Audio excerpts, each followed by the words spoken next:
Hello everyone, welcome back to our YouTube channel. ಇವತ್ತು ಕಾಲೇಜಲ್ಲಿಂದ vlog ಮಾಡೋಕ್ಕೆ ಸ್ಟಾರ್ಟ್ ಮಾಡಿದ್ದೀನಿ. ನೋಡಿ, ಕಾಲೇಜಲ್ಲಿ ಈ ಕಬಡ್ಡಿ ಮ್ಯಾಚ್ ನಡೀತಿತ್ತು ಅಂತ ಹೇಳ್ಬಿಟ್ಟು ಎಲ್ಲರೂ ವಿಂಡೋಯಿಂದ ಕಬಡ್ಡಿ ಮ್ಯಾಚ್ ಆಡೋದನ್ನು ನೋಡ್ತಿದ್ರು. ತುಂಬ ಕೂಗ್ತಾಯಿದ್ರು. ಅದೇ ನೋಡೋಕ್ಕಾದ್ರೆ ನಮಗೂ ಕ್ಲಾಸಲ್ಲಿ ಕೂರೋಕ್ಕಾಗತ್ತೆ. ನಾವು ಅದನ್ನು ವಿಂಡೋಯಿಂದ ನೋಡೋಕ್ಕೆ ಸ್ಟಾರ್ಟ್ ಮಾಡಿದ್ವಿ. ಕ್ಲಾಸಸ್ ಬೇರೆ ಯಾರು ಟೀಚರ್ಸ್ ತೊಗೊಂಡಿಲ್ಲ ಅಂತ ಹೇಳ್ಬಿಟ್ಟು ನಾವು ಕಬಡ್ಡಿ ನೋಡೋಣ ಅಂತ ಹೋದ್ವಿ. ಆ ಕಬಡ್ಡಿಯಲ್ಲಿ ಎಲ್ಲರಿಗೂ ಫೋಟೋಸ್ ಎಲ್ಲ ತೊಗೊಂಡು ಸ್ಟಾರ್ಟಿಂಗಲ್ಲೆಲ್ಲ ಮಾಡ್ತಿಲ್ಲ ಪ್ರೊಸೀಜರ್ಸ್ ಎಲ್ಲ ಮುಗಿಸ್ಕೊಂಡ್ರು. ಆಮೇಲೆ ಕಬಡ್ಡಿ ಮ್ಯಾಚ್ ಸ್ಟಾರ್ಟ್ ಆಯಿತು. ನಾವು ಕಬಡ್ಡಿ ಮ್ಯಾಚಲ್ಲಿ RSC ವಿನ್ ಆಯಿತು. RSC ಅಂದರೆ ನಮ್ಮ ಕಾಲೇಜು ವಿನ್ ಆಯಿತು. ಅದನ್ನೆಲ್ಲ ಮುಗಿಸ್ಕೊಂಡು ಮತ್ತೆ ನಾನು ಮನೆ ಕಡೆ ಬಂದೆ. ಇಲ್ಲಿ ಯೂನಿವರ್ಸಿಟಿ ಗೇಟ್ ಹತ್ರ ಜನ ನೋಡಿದ್ರೇ ಫುಲ್ ಭಯ ಆಗ್ತಿತ್ತು, ಅಷ್ಟು ಜನ ಇದ್ದರು.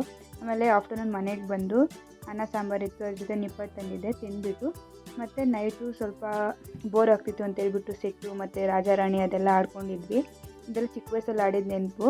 ಆಮೇಲೆ ಮತ್ತೆ ಸ್ವಲ್ಪ ನೈಟ್ ಡಿನ್ನರ್ಗೆ ಅಂತ ಹೇಳ್ಬಿಟ್ಟು ಪೂರಿ ಮತ್ತು ಸಾಂಬಾರು ಇತ್ತಲ್ವ, ಅದಕ್ಕೆ ಸ್ವಲ್ಪ ರೈಸ್ ಮಾಡಿದ್ದೆ.